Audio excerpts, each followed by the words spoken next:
University మంచి భవిష్యత్తు కోసం తెలుగు విద్యార్థులు ఇష్టపడే యూనివర్సిటీ. కాల్ 9059052378 9059052379.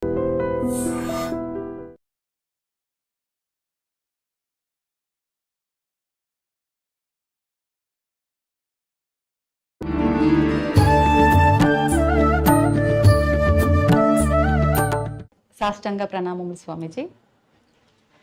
స్వామీజీ, కృష్ణుడు గీతోపదేశం చేసిన కురుక్షేత్రం ప్రాంతంలోనే మీరు కూడా గీతోపదేశం చేశారని చెప్పి డిసెంబర్ 25న ఆ ప్రోగ్రాం జరిగిందని చెప్పి విన్నాం స్వామీజీ. పలు భాషల్లో మీరు భగవద్గీత ఉపదేశం చేస్తున్నారు అని చెప్పి విన్నాను. దాని గురించి. గీతోపదేశం శ్రీకృష్ణుడు అవతారాన్ని చాలించిన తర్వాత మనకు తెలుగు యుగం ప్రారంభమైంది. యుగాది అంటే ఇప్పటికీ సాధారణంగా 5152 సంవత్సరాలు ఇప్పటికి. దాన్నే మనం యుగాది అని పిలుస్తుంటాం. తర్వాత వేరే లెక్కాచారం వేరే అయిపోయాయి. అప్పటి నుంచే మనకు కృష్ణుడే మనకు జగద్గురు.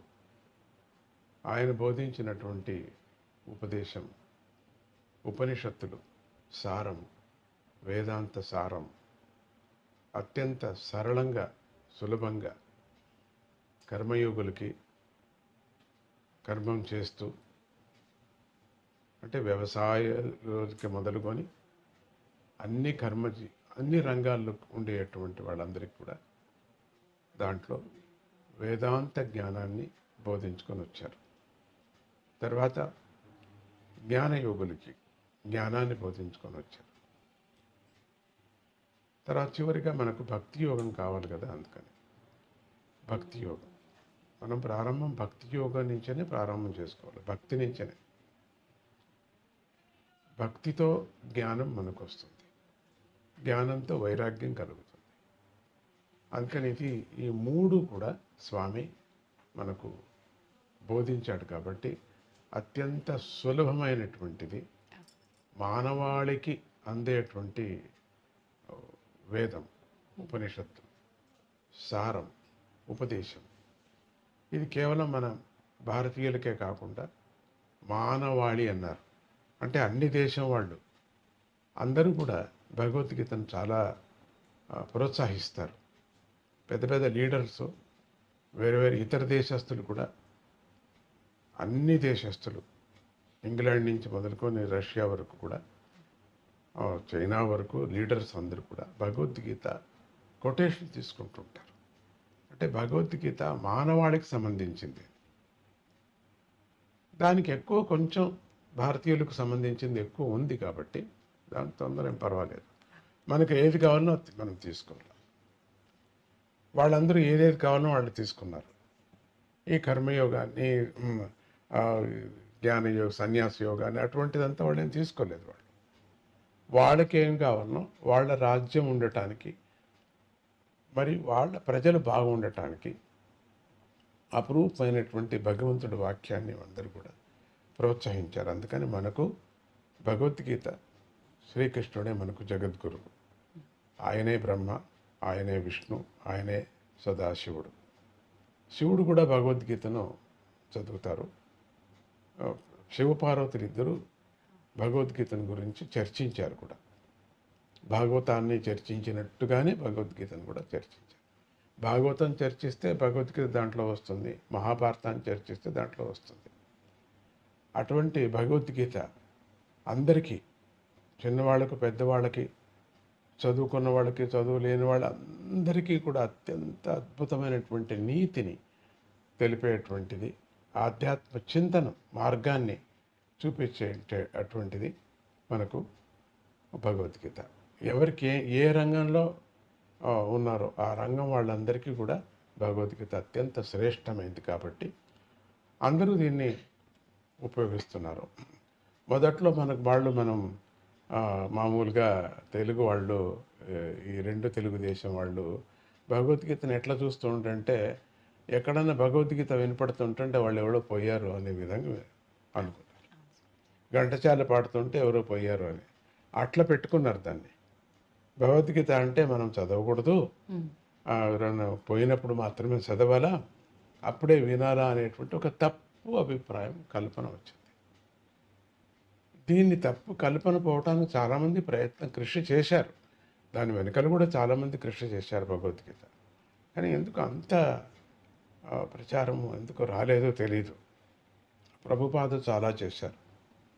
తర్వాత చిన్మయానంద స్వామి చాలా వరకు చేశారు, మహానుభావుడు ఆయన. చివరి వరకు నా దగ్గరే చూశారు, నా దగ్గరే నాకు చాలా సన్నిహితుడు ఆయన. ఆ చిన్మయానంద చాలా చేశారు. కానీ ఇంతగా పల్లె పల్లెకు వెళ్ళలేదేమో అనిపిస్తుంది. వాళ్ళు ఒక ఏజ్కు ఒక స్టేజ్కి చేశారు. ఇప్పుడు ఇది ఎందుకు అన్ని చోట్ల వెళ్ళకూడదు, పల్లె పల్లెకు ఎందుకు వెళ్ళకూడదు, తెలియని వాళ్ళకు కూడా ఎందుకు తెప్పకూడదు, విద్య లేని వాళ్ళకి ఎందుకు చదవకూడదు అనే ఒక హఠముతో మా అమ్మ, మా అత్తయ్య నాకు గురు, ఆవిడే గురు, యోగ గురువు ఆవిడ భగవద్గీత చెప్పేటప్పుడు ఒక 2 తప్పులు చెప్తూనే నాకు వాత పెట్టింది, నువ్వు తప్పు చెప్తావా అని. అప్పటి నుంచి నాకు కోపం వచ్చింది దాని మీద. నీకు వాత పెడతావా నువ్వు, నన్ను ఇంత కష్టపడి చెప్తే, నేను చెప్పను పో అని.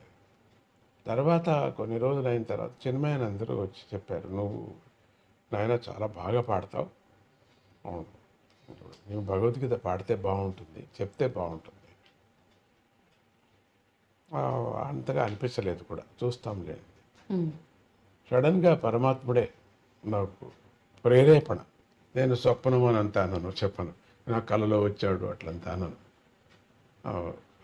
ప్రేరేపణ కలిగి, అమ్మగారు కృష్ణుడు భక్తుడు, ప్రేరేపణ కలిగి అప్పుడు మళ్ళీ అమ్మ ఏదో జ్ఞాపకం చేసినట్టుగా, మళ్ళీ మా అత్తయ్య జ్ఞాపకం చేసినట్టుగా ఇక ప్రారంభం చేస్తూనే మరుసటి రోజే కొన్ని వందల పుస్తకాలు ఎక్కడెక్కడి నుంచినో వేరే వేరే భాషల్లో భగవద్గీత నా దగ్గర రావటం జరిగింది. వందలు వచ్చి పడ్డాయి, మిరాకల్ లాగా. ఒక మాయ చేసి ఒక మాయగాడు వేసినట్టుగా వచ్చాయి. సో ఇండికేషన్ చాలా బాగుంది అని చెప్పి అప్పటి నుంచి ఇది ప్రారంభం చేశారు. అమెరికాకు వెళితే చిన్న చిన్న పిల్లలు నా ఎంట పడేవారు, కిందరి జోగిలాగా. మిఠాయి సృష్టి చేసి ఇవ్వటం అట్లా పద్ధతి నాకేం లేదు. అయినా ఎంటపడ్డారు అందరూ, తాతాజీ తాతాజీ తాతాజీ అని. ఒకటే గోల, వేల కొద్ది పిల్లలు పడేవారు, ఎంత చిన్న పిల్లలు కూడా. మాట అప్పుడప్పుడే మాట వచ్చిన పిల్లలు కూడా అమెరికాలో. ఒకరోజు అనిపించింది, మీరంతా ఇంత నన్ను ఇష్టపడుతున్నారా? ఇష్టపడుతున్నాను. అయితే చాలా బాగా ఇష్టపడేటట్టయితే భగవద్గీత మీరు చదివితే నాకు ఇష్టమవుతుంది. అమెరికాలో రావటానికి కారణం ఇది. అప్పటికప్పుడే ఒక 8 మంది పిల్లలు భగవద్గీతను కంఠపాఠం చేయడానికి ప్రారంభం చేశారు. మళ్ళీ నేను 6 నెలల్లో వస్తాను, మీరు నాకు చెప్పాలి. మీరు చెప్పారు. మెమొరీ పవర్ చాలా బాగా పెరిగింది వాళ్ళకి చదివిన తర్వాత. ఒక 8 మంది పిల్లలకి ఒక ప్రయోగంలాగా జరిగింది అక్కడ డాలస్లో. వాళ్ళ ఇంట్లో వాళ్ళకి మీ అబ్బాయి లేక అమ్మాయి ఇట్లా చదవదు, మార్క్స్ చాలా తక్కువ వచ్చాయి, మీరు ఈ స్కూల్ నుంచి మీరు తీసుకుపోండి అనే విధంగా వాళ్ళకి వచ్చింది. ఈ భగవద్గీత చదువుతూనే దాంట్లో బాగా వచ్చారు. అప్పుడు వాళ్ళు అడిగారు, ఏం చేశావు నువ్వు, ఏమిటి సమయం? అప్పుడు భగవద్గీత ఇక ప్రచారం అయిపోయింది. 8 మందికి 18,000, 40,000 ఇట్లా వచ్చేసారు. ఒకటే మొత్తం మన తెలుగు వాళ్ళే కాకుండా ఇండియా నుంచి వెళ్ళినటువంటి తమిళియన్స్ కానీ, హిందీ వాళ్ళు కానీ, మరి అరవ్ వాళ్ళు కానీ, మలయాళీయన్స్ కానీ, వీళ్ళందరూ కూడా ప్రారంభం చేశారు. ఇప్పుడు మన 3 ఏళ్ల నుంచి 40,000, 70,000 మంది ఒక పెద్ద పెద్ద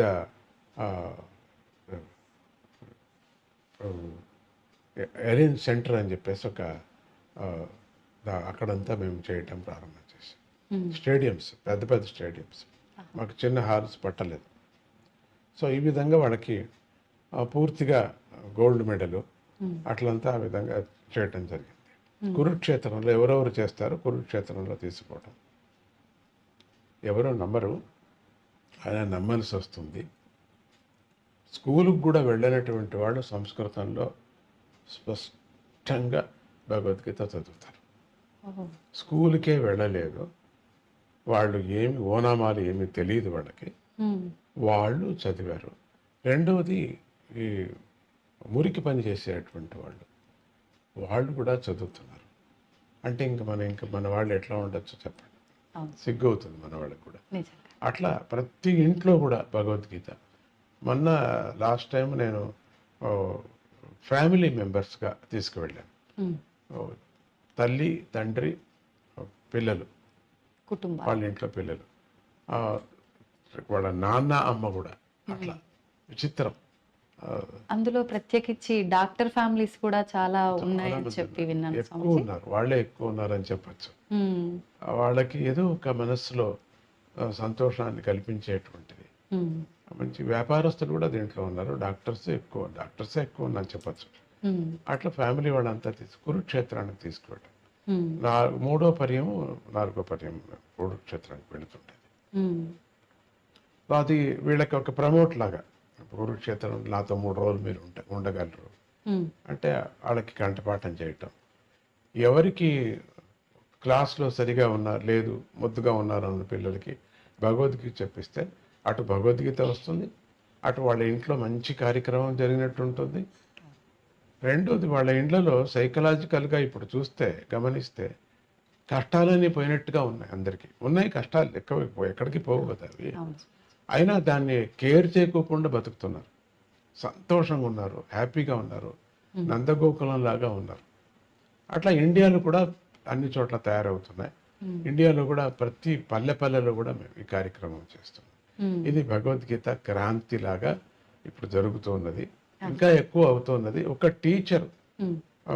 టీచరు ఒక పద్ధతి మేము పెట్టుకున్నాం. ఒక టీచర్ ఒక 10 మందికి పిల్లలకి చెప్పాలి, వాళ్ళలో గోల్డ్ మెడల్ తీసుకుంటే ఆ 10 మందికి ఇంకొక 10 మందికి చెప్పాలి.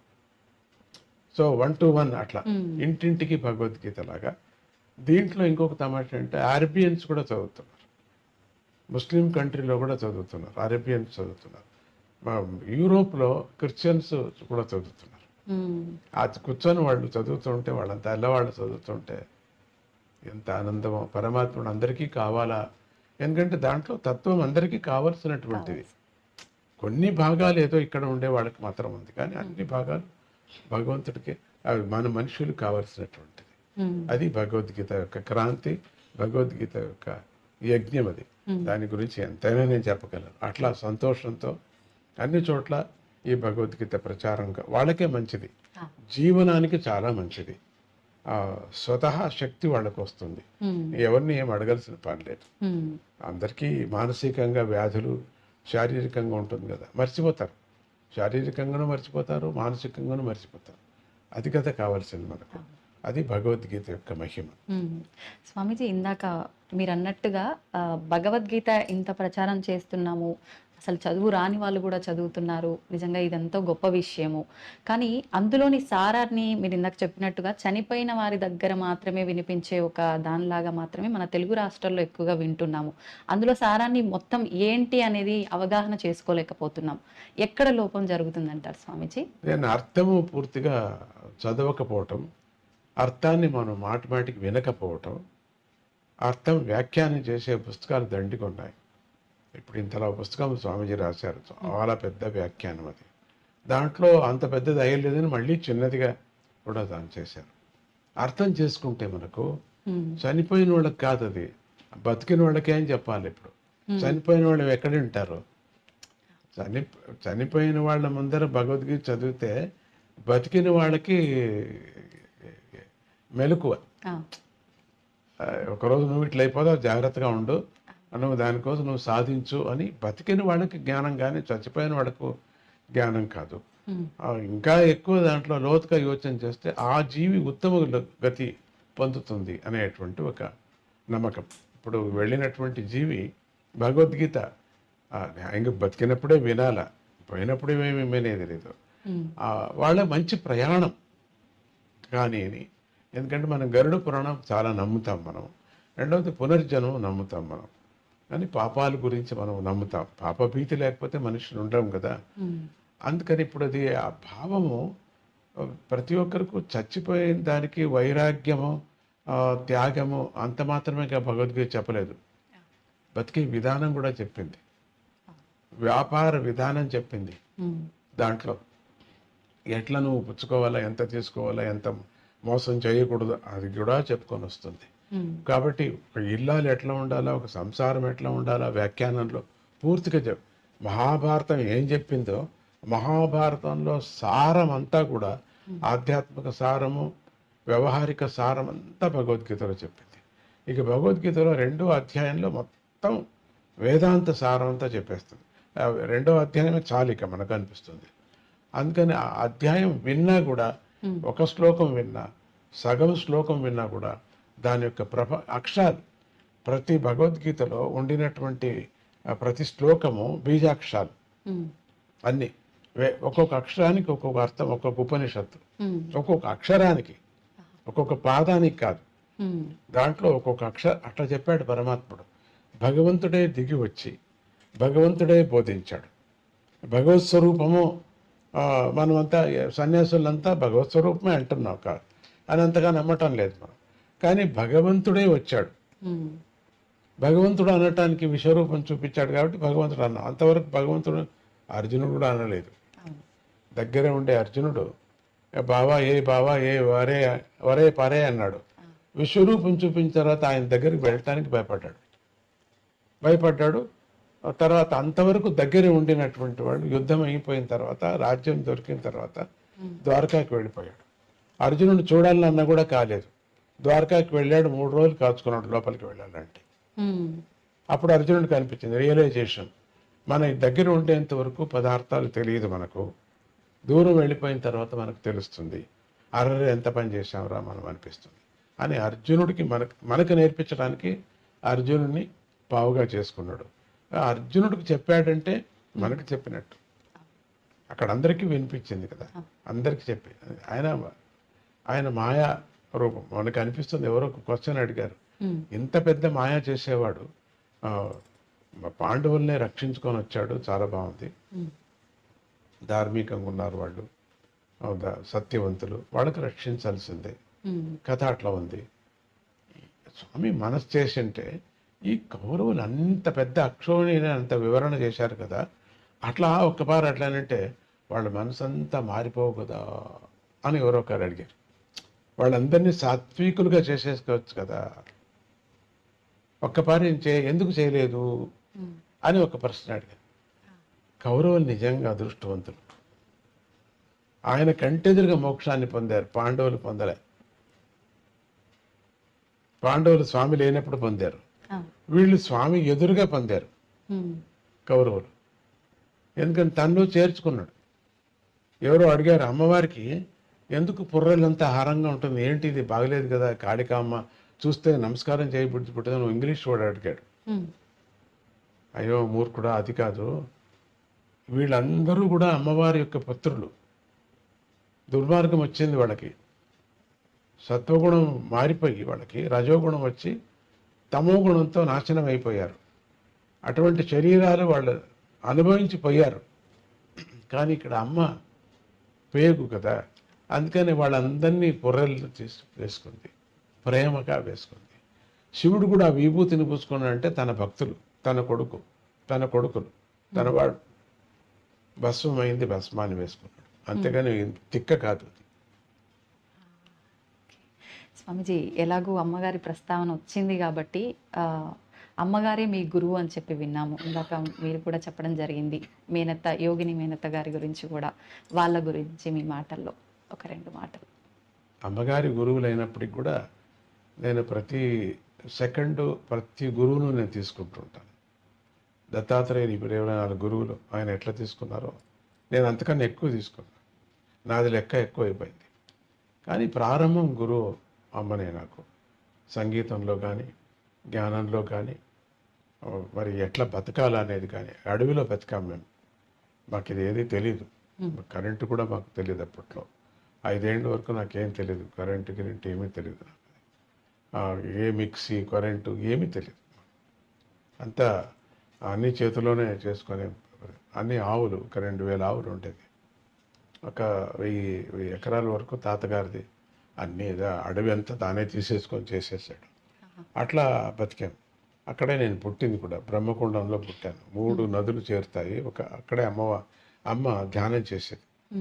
ఆ ధ్యానంలో నేను పుట్టాను అంట. పుట్టాను అంట. అప్పుడు ఈ ట్రైబల్స్ తీసుకువెళ్ళిపోయారు ఆ శిశువు నీళ్ళలో పడిన తర్వాత. నీళ్ళలో కొట్టుకొని పోతూ ఉంటాయి. అమ్మకు జ్ఞానం లేదు. అప్పుడు అమ్మమ్మ గారు వెళ్ళి ఎవరో చెప్పారు, ఇట్లా మీ శిశువుని తీసుకుపోతున్నారు, మీ మనవుడు అది అమ్మకే పుట్టింది అట్లా అని. అట్లా ఎవరు చూసారే ఏంటో, చూసిన వాళ్ళు దేవతలే ఉండొచ్చు. అప్పుడు వెళ్ళి అమ్మమ్మ తీసుకొచ్చి ఒక స్థలంలో వేశారు. ఆ ట్రైబల్స్ ఇచ్చారు. అది ఒక అర్కావతి నది దాటి ఇది అక్కడ పెద్ద కావేరీ నది కూడా, చాలా పెద్ద కావేరీ నది, అఖండ కావేరీ. సరే అక్కడి నుంచి అప్పుడు అర్కావతి బాగా నీళ్లు ఉండేవి, ఇప్పుడు ఉన్నాయి. అక్కడి నుంచి తీసుకొచ్చి ఒక భూమి వాళ్ళు ఉండినటువంటి స్థానం దగ్గర వేశారట. ఇది అయిన తర్వాత 21 సంవత్సరాలు అయిన తర్వాత నేను చూడాలనిపించింది నాకు ఆ భూమిని. నేను పుట్టిన స్థలం చూడాలనిపించింది. భక్తులంతా ఒత్తిడి, మీ స్థలం చూపించండి, మీరు పుట్టిన స్థలం. వద్దయ్యా వద్దు అన్న, వినలేదు. సరే ఇటువంటి వాళ్ళు ఉంటారు కదా, అటువంటి వాళ్ళు. సరే వెళదాం. వెళ్ళి అక్కడ అడిగాను. ఇక్కడ దేవర్సి గౌడ అని అక్కడ ఆయన తీసుకుంటుంటాడు, బాగా వయసు అయింటుంది. అడుగుతూనే అంతా మీ తాతగారితో ఇదంతా మేము తీసుకున్నాము, చాలా సంతోషం, మనవుడు వచ్చారు, మీరు చాలా సంతోషం, నువ్వైనా వచ్చావు, మాకు సంతోషం అయిపోయింది, నాకు అవసాన కాలం అయిపోతున్నది. ఎందుకు వచ్చారు అంటే, ఏం లేదు, నేను పుట్టిన స్థలము అది చూసి అక్కడ ఒక స్తూపం కట్టాలా అని, ఒక పెద్ద స్తూపం కట్టాలని భక్తులు అపేక్ష పడుతున్నారు. ఓహో, నాకు ఇవ్వు కొంచెం, ఒక 40 అడుగులు మాత్రమే ఉంటాయి. అంతే కదా, మీరు పుట్టిన స్థలం చూపిస్తారా, తీసుకువెళ్ళండి. అట్లా తిప్పారు. తీసుకువెళ్తే ఇక్కడ వేశారు. ఫస్ట్ శరీరం పడింది ఇక్కడ భూమి మీద, ఇక్కడ అని పడిందని ఎట్లా చెప్తారు? మీకు తెలియదు కదా, శిశువు కదా. ఇక్కడ ఎందుకు చెప్తున్నారు? మీ పక్కలో ఎవరు లేరు కదా, ముసలవాడు చూసిన వాళ్ళు లేదు. ఇక్కడే దీన్ని తవ్వుతూనే శివలింగం, ఒక చిన్న ఆలయం లాగా శివలింగం. సరే దాన్ని అట్లా కప్పేసేయండి, చూపించదండి అని చెప్పి ఆ లింగం మాత్రం పైకి తీసి అక్కడ ప్రతిష్ఠ చేయటం జరిగింది. దత్తాత్రేయుని ప్రతిష్ఠ చేయటం జరిగింది. నాకు కొంచెమే చాలు అన్న, ఒక 1/2 ఎకరా అంత చాలదు మీకు, 5 ఎకరాలు ఇస్తా మీకు అన్నాడు. ఇది మీ భక్తులను చూస్తే మీకు చాలదు, ఇదంతా సరే అట్లే చేయండి. తర్వాత పిల్లలకు కూడా వాళ్ళకి వైరాగ్యం పుట్టి వాళ్ళు కూడా ఇచ్చేస్తారు. చాలా పెద్ద ఏరియా అయింది, బాగుంది. అక్కడ మంచి మెడిటేషన్ కూడా చాలా.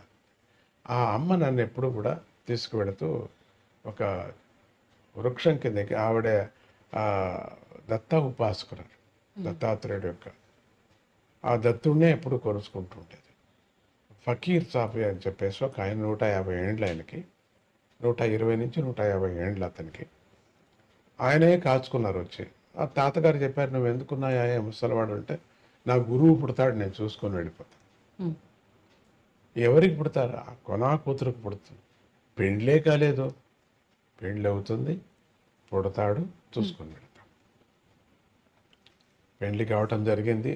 యాత్రకు వచ్చిన వాడు పెళ్లి చేసేసారు నాన్నగారిని. చాలా పెద్ద కథ అది, చాలా పెద్ద కథ. ఆ పెళ్లి యాత్రకు వచ్చిన వాడిని చేయటం జరిగింది. ఆయన పుట్టడం 5 ఏండ్లు అయిన తర్వాత, 5 ఏండ్ల వరకు పుట్టలేదు, కాచుకునే ఉన్నాడు. అయిన తర్వాత పుట్టడం జరిగింది. పుడుతూనే నమస్కారం చేసుకుని వెళ్ళిపోయాడు. ఎక్కడికి పోయాడో ఎవరికి తెలియదు. ఆ ఫకీర్ ఆయన గుర్తుగా ఇల్లు కూడా మేము అట్లే కట్టాం, ఆయన గుర్తుగా ఉండని అని చెప్పేసి. అమ్మగారు నన్ను ఎత్తుకొని అక్కడంతా సంగీత ప్రియ, చాలా సంగీతం, వీణంతా వాయించింది. ఆ సంగీతం నాకు అబ్బింది. రెండవది ఆ పక్షులు చూపించేది. ఆ చెట్టు ఇప్పటికీ అక్కడే పక్షులు వస్తూ ఉంటాయి. ఆ చెట్లు లేవు, అంత పెద్దగా ఉన్నాయి, అయినా దాంట్లో ఇప్పటికీ అక్కడ వస్తుంటాయి. రాత్రిపూట కొన్ని వేల పక్షులు వస్తాయి అక్కడికి. ఆ పక్షుల యొక్క రవం వినటం, దాని యొక్క స్వరం వినటం, ఇట్లా చూపిస్తూ తర్వాత పొలానికి తీసుకువెళ్ళేది దిన్నం. చూడు రాగులు ఎంత బాగున్నాయో, ఇక్కడ నేను వీణ వాయించాను, రాగులు వచ్చాయి చూడు బాగా, చూడు ఇక్కడ వీణ వాయించాను, ఆవులన్నీ మంచి పాలిస్తున్నాయి చూడు, చూడు పండ్లు ఎంత బాగున్నాయో, అకాలమైన పండ్లు, మామిడి పండ్లు అకాలం, మామిడి పండ్లు చూడు ఎంత బాగున్నాయి, ఎంత రుచిగా ఉన్నాయో చూడు. అకాలం చింతకాయలు, పెద్ద చింత చెట్టు ఉండేది అక్కడ, 5-6 చింత చెట్టు. అన్నీ సంగీతంలో అవుతుంది నాన్న అని చెప్పి, సంగీతం మీద మీరు అమ్మ ఆ రాగులు, మరి వరి కూడా ఉండేది, వరి తర్వాత ఈ చింత చెట్లు, మామిడి పండ్లు, పూలు చెట్లు కూడా దండిగా ఉంటాయి, పూలు ఇవన్నీ చాలా ఎంత బాగున్నాయమ్మా, దీన్ని మనుషుల మీద ఎందుకు ప్రయోగం చేయకూడదు? నాకు 5 ఏళ్ళు అంతే, 4.5 ఏళ్ళు, మాటలు వచ్చే మాటలు అంతే, వచ్చిపోయే మాటలు. నువ్వు చెయ్యి అన్నారు, నీకు అది అబ్బుతుంది అన్నారు, అంతే, అది ఉపదేశం. నీకు అబ్బుతుంది, నువ్వు చెయ్యి అన్నారు. మనం ఎందుకు మనుషుల మీద చేయకూడదు? ఈ చెట్ల మీద, ఆవుల మీద చేసే బదులు మనుషుల మీద కూడా ఎందుకు చేయకూడదు? మంచి బాగా అవుతుంది కదా వాళ్ళకి, చేయవచ్చు. అది రాగరాగణి విద్య అని మహావిద్య అది. అది దీంట్లో చిదంబరంలో ఒక లైబ్రరీ, కుంభకోణం లైబ్రరీలో ఆ పుస్తకం ఇప్పుడు అంతా మాయమైపోయింది. అది తాళాపత్ర గ్రంథంలో ఉండేటువంటి రాగరాగణి విద్య. ఆ విద్యని ఎట్లనో అమ్మకి తెలుసు, ఎందుకంటే వాళ్ళ తాత ముత్తాత వాళ్ళంతా అక్కడి నుంచి వచ్చిన వాళ్ళు. అది చెప్పుకొచ్చిందమ్మ, రాగరాగణి విద్య నోటుతో, రాయటం ఏమీ లేదు, భాగవతం అంతా రాసింది, పుస్తకంలో రాసుకుంది తన కన్నడం లాంగ్వేజ్లో. ఆ రాగరాగణి విద్య నోటుతో చెప్పింది నాకు. 5 ఏళ్లకు ఏమి పోయి ఉంటుంది బుర్రలో తెలియదు, అంత ఎంత పోయిందో అంత. సో అందుకని ఆ రాగరాగణి విద్య అబ్బటము అప్పుడే, దీన్ని చేయటం. మరి ఈ పక్షులు యొక్క స్నేహం నాకు రావటం అక్కడ, ఎందుకంటే గగన చరాలు అయిన తర్వాత మనుషులు అవుతారు. అందుకని ఉత్తమ మనుషులు కావాలా అనే ఒక దృష్టితో పక్షులకు ఆహారం పెట్టండి అంటుంటా. మన కుటుంబంలోనే పుడతారు వాళ్ళు. మనం ఏమైనా మంచి ఆహారం పుడితే మంచి పిల్లకాయ పుడతాడు, మంచి పిల్లగా పుడుతుంది, మన ఇంట్లోనే పుడుతుంది. మన బంధువులుగా ఒక పక్షిని చూసామంటే మనం, అది బంధువుగా పుడుతుంది. ఇది నియమం ఇది. ఒక కాకిని చూస్తే, ఒక గద్దం చూస్తే మన దగ్గర పుడుతుంది, అది మన వంశంలో పుడుతుంది, అది తప్పదు. అది అంటే రుణానుబంధ రూపేణ అని చెప్పి అంటారు కదా స్వామీజీ, ఇది దాని కిందకే వర్తిస్తుంది అంటారు. ఆ దృష్టి దోషం మీద దృష్టి పాతం అంటారు దాన్ని, దృష్టిపాతం మీద వచ్చేస్తుంది అది. అది రుణం అనేది. గాడిది కూడా మన ఇంట్లో పుట్టచ్చు, అది వేరే. కానీ ఇది ఎక్కువ అక్కడి నుంచి కాదు, తక్షణం పుట్టేది పక్షి నుంచి మనిషి పుడతాడు. సో మనం ఎప్పుడు ఆహారం వేస్తున్నా మన ఇంట్లోనే పుడుతుంది, మంచిగా పుడుతుంది. ఒకవేళ వేరే చోట పుట్టినా పర్వాలేదు, మనకి దాని ప్రశ్న వద్దు. మంచిగా పుట్టని, మంచిగా ప్రజలు కానీ అనే దృష్టితో పక్షులను సాకమని చెప్తున్నారు. నాదాన్ని వినండి, సూదింగ్ నాదం. రాత్రిపూట పడుకునేటప్పుడు మంచి నాదం వింటే హాయిగా నిద్ర వస్తుంది. మరి ఇంకేది మనం ఏది తాపత్రయాలు పడాల్సిన పని లేదు. నిద్ర మంచిగా ఉంటే పొద్దున బాగా మనం మాట్లాడతాం, లేకపోతే తిక్కగా ఉంటుంది. 2 రోజులు నిద్ర రాకపోతే మనిషిని మనం మాట్లాడించడానికి అయ్యలేదు, బుద్ధి చెడిపోతుంది. అది పరమాత్ముడు ఇచ్చినటువంటి గిఫ్ట్. ఎవరైనా గొరకబెట్టి పడుకున్నారంటే నేను నమస్కారం చేస్తాను, వాళ్ళకి అదృష్టం. గొరకబెడుతున్నాడు అని తిట్టాను నేను, వాళ్ళ యోగం అది అని, వాళ్ళ యోగం. లేకపోతే అట్లా రాదు వాళ్ళకి. అది అంత గొరకపెట్టి నిద్ర అనేది ఎవరికి కష్టం వచ్చేది. అట్లా గాఢ నిద్రపోతున్నారంటే ఎంతో అదృష్టము చేసుకున్నారు కాబట్టి అది రోగం కాదు. అది కొద్దిగా ఉండవచ్చు ముక్కులో, కానీ రోగం కాదు. స్వామిజీ, మేనత్త గారి గురించి కూడా 2 మాటలు. అమ్మా, మేనత్త గారి గురించి కూడా 2 మాటలు. మేనత్త గారు యోగా వాటికి చాలా ఇష్టమైంది. రెండోది భగవద్గీత, యోగం, ఉపనిషత్తులు అంతా చెప్పుకునేది. ఆవిడ సంగతి నేను ఏమని చెబుతా. బ్రిటిష్ కాలంలో ఆవిడ అంటే మా మేనమామ గారు బ్రిటిష్ కాలంలో ఆయన ఈ సోడాలు కనిపెట్టేవారు. సోడా అంటే నీళ్ళలో గ్యాస్ వేసి సోడా, ఆ, అది ఇప్పుడు కనపడదులేండి, ఇప్పుడు లేదు అది. Okay okay. ఆ మిషన్ పెట్టుకొని చేసేవారు. దాని నుంచి బ్రిటిష్ వాళ్ళకి దగ్గర అయిపోయాడు.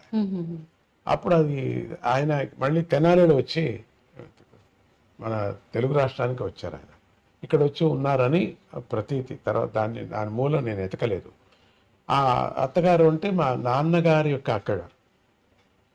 ఆవిడ ఆ, స్వామీజీ ఆ, ఆ, మా నాన్నగారు యొక్క మొదటి భార్య పోయిన తర్వాత ఆ నాన్నగారికి పిచ్చి పట్టిపోయింది. పిచ్చి అంటే ఆయన పూజ చేసేవారు, ఉపాసకుడు, నరసింహస్వామి ఉపాసకుడు. దినము శాలిగ్రామానికి నైవేద్యం తెచ్చిపెట్టేవాళ్ళు ఎవరు లేరే అని అట్లా అయిపోయింది మనసు. అప్పటి నుంచి అన్నీ వదిలేశారు వాళ్ళు.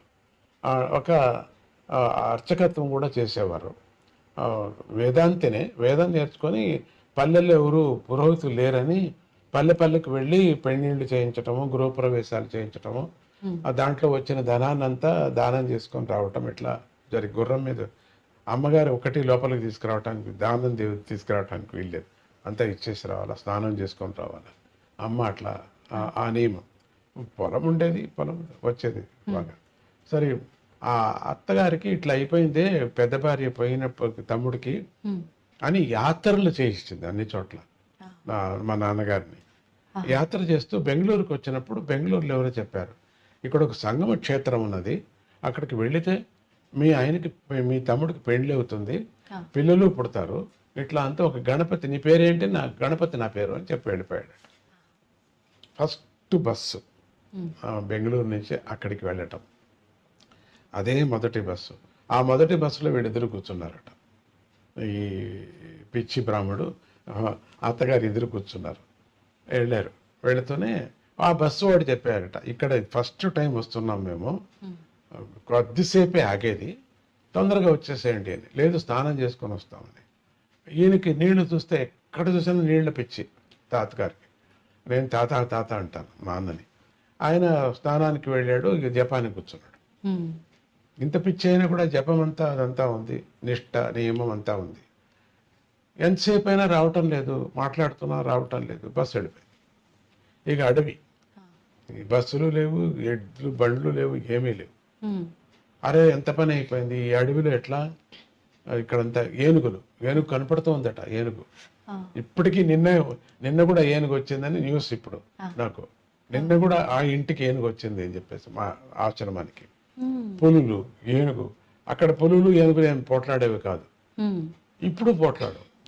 జింకలు అన్నీ వచ్చాయి. అక్కడ అదే స్నానం చేస్తూ బస్సు వెళ్ళిపోయింది. వెళ్ళిపోతున్నా ఏం చేయటం, ఏమీ లేదే ఇక్కడ, తీర్థం లేదు, తిండి లేదు, ఏమిట్రా ఇట్లా అయిపోయింది. అత్తగారికి చాలా కష్టమైంది. చూస్తే ఒక దీపం కనపడుతూ ఉండిందట. అదేం కొండలో దీపం కనపడుతుంది, చాలా దూరం కొండలో కనపడుతుంది అని ఎత్తుకుంటూ వెళ్ళారు. ఆ రోజు సాయంత్రం కలలో దత్తుడు కనపడి, ఈరోజు వచ్చేవాడిని నన్ను నాకు పెళ్లి చెయ్యి అని అమ్మ అనటం.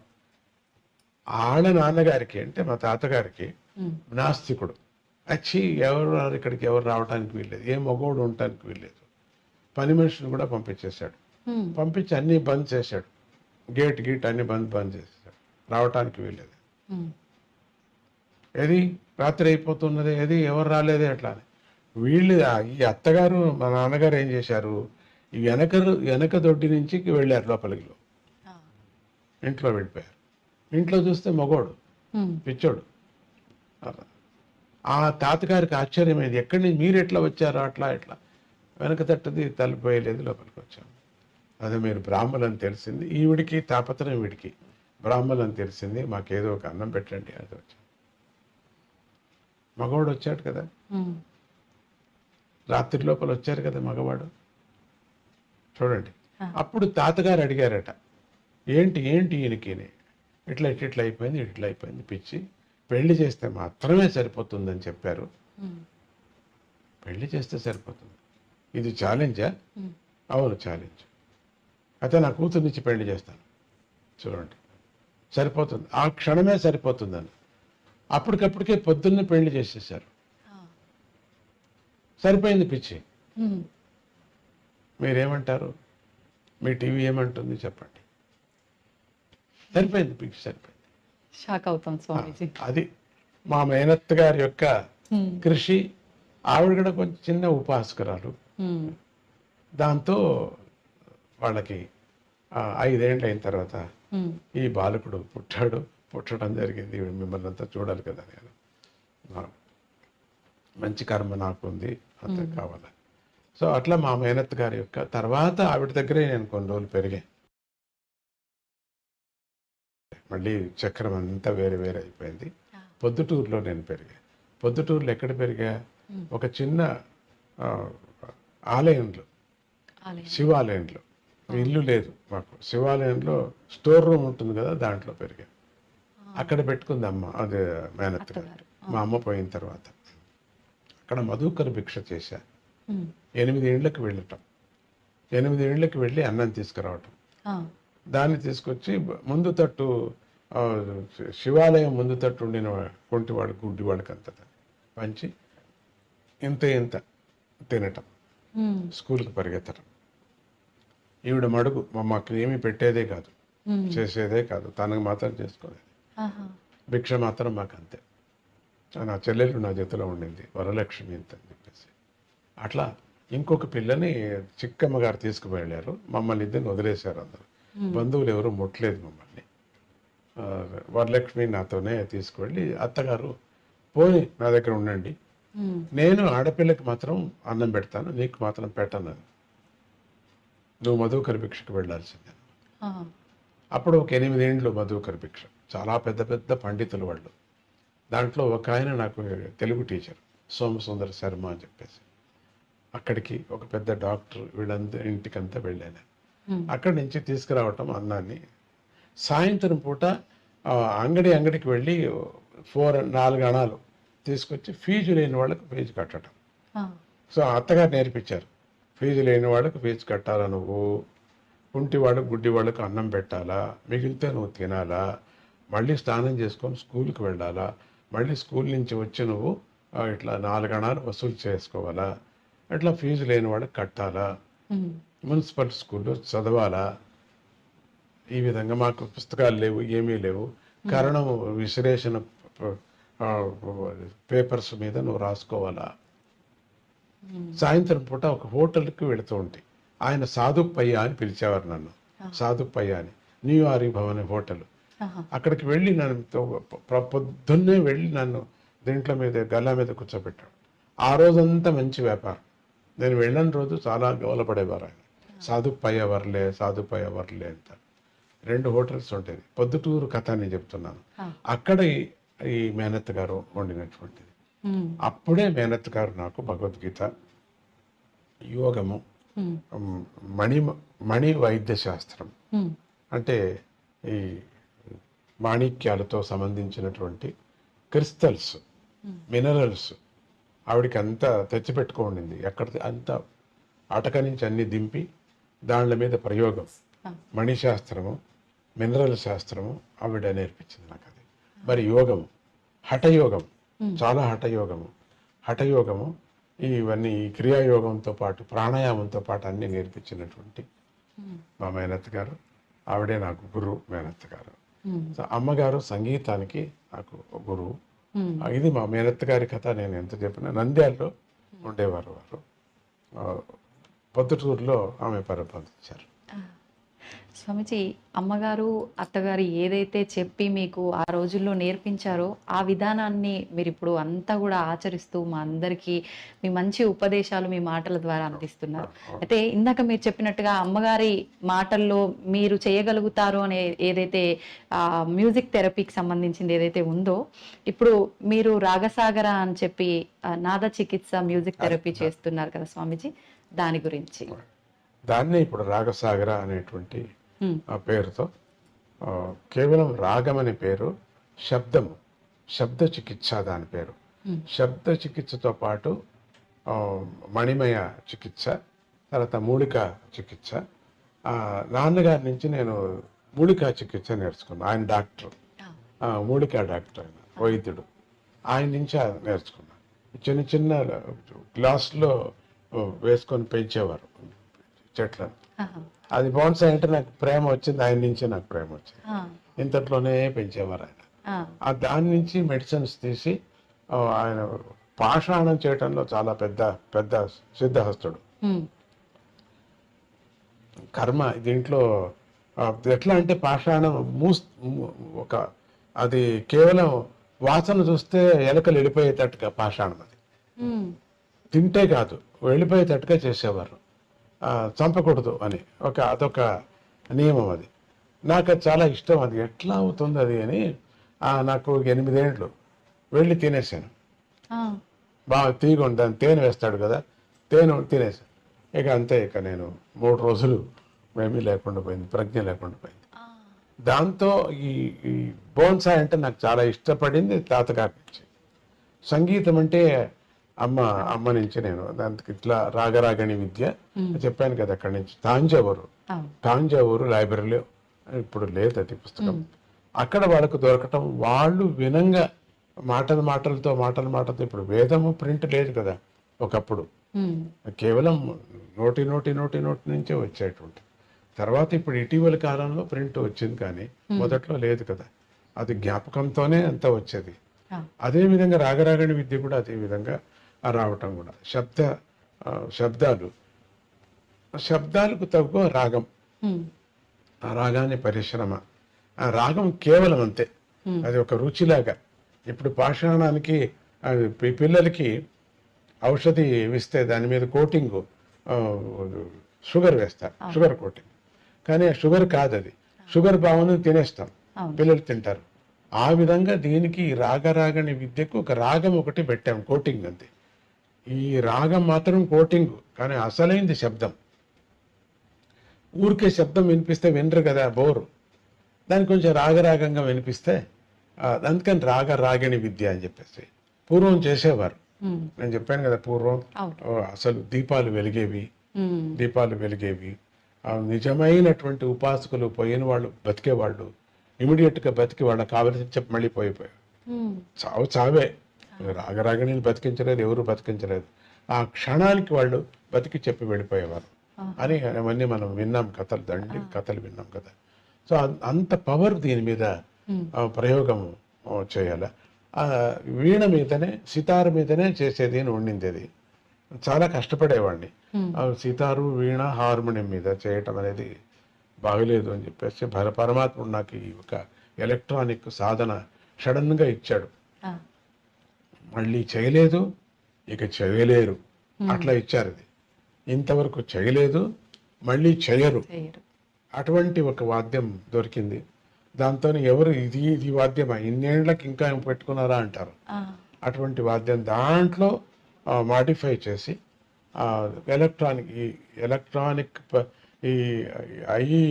ఎంతెంత ఉపయోగించుకోవాలో ఆ విద్యను అంత ఉపయోగించుకొని దీన్ని చేయటం జరుగుతున్నది.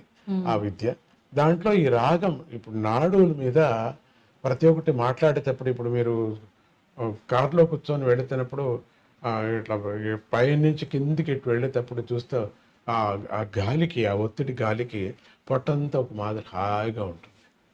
ఆ కింద నుంచి పైనకి ఇటు వెళ్ళేటప్పుడు ఆ సెకండ్ ఆ ఫీలింగే వేరే ఉంటుంది. ఎంత పొట్ట నొప్పి ఉన్నా, ఎంత తలకాయ నొప్పి ఉన్నా కూడా మళ్ళీ అట్లే దిగాలా అనిపిస్తుంది. మళ్ళీ ఆ కారు అట్లే దింపుతావా అనే పరిస్థితులు ఉన్నాయి. ఎంతో మంది చేశారు కూడా. అట్లా దిగేటప్పుడు ఎంత హాయిగా, ఆ క్షణం ఎంత హాయిగా ఉంటుందో చూడండి. అదే మాదిరిది డౌన్కి దిగి కొంచెం పైకి ఎక్కేటప్పుడు, డౌన్ నుంచి వచ్చేటప్పుడు ఆ గాలి ఒత్తిడికి, ఆ శబ్దానికి, ఆ శరీరంలో కలిగినటువంటి ఒక భావన, ఆనందం టాయన్ కలుగుతుంది కదా. అది ఆ శబ్దం ఒత్తిడి, వాయు ఒత్తిడికి. సో అదే విధంగా దీన్ని 24 hours చేస్తున్నారు స్వామీజీ అంతే. అది ఒక క్షణం మాత్రం అవుతుంది, ఇట్లా వెళ్ళి ఇట్లా వచ్చేటప్పుడు. దీన్ని మాత్రం 24 గంటలు చేయాలని చెప్పేసి అది చేయటం రాగరాగని విద్యలు. అది కొత్తగా చెప్తున్నా మీకు. దీన్ని ఎక్కడ నేను చెప్పలేదు, ఇప్పుడు ఈ టీవీకే కొత్తగా చెప్తున్నాను. అది ఆ పద్ధతినే దీంట్లో ఒక డౌన్ నుంచి ఇట్లా డౌన్కి వచ్చి పైకి ఇట్లా కొంచెం పైకి ఎక్కేటప్పుడు ఏ విధంగా ఫీలింగ్ ప్రతి పిల్లలకు, ప్రతి పెద్దవాళ్ళకు కూడా అవుతుంది.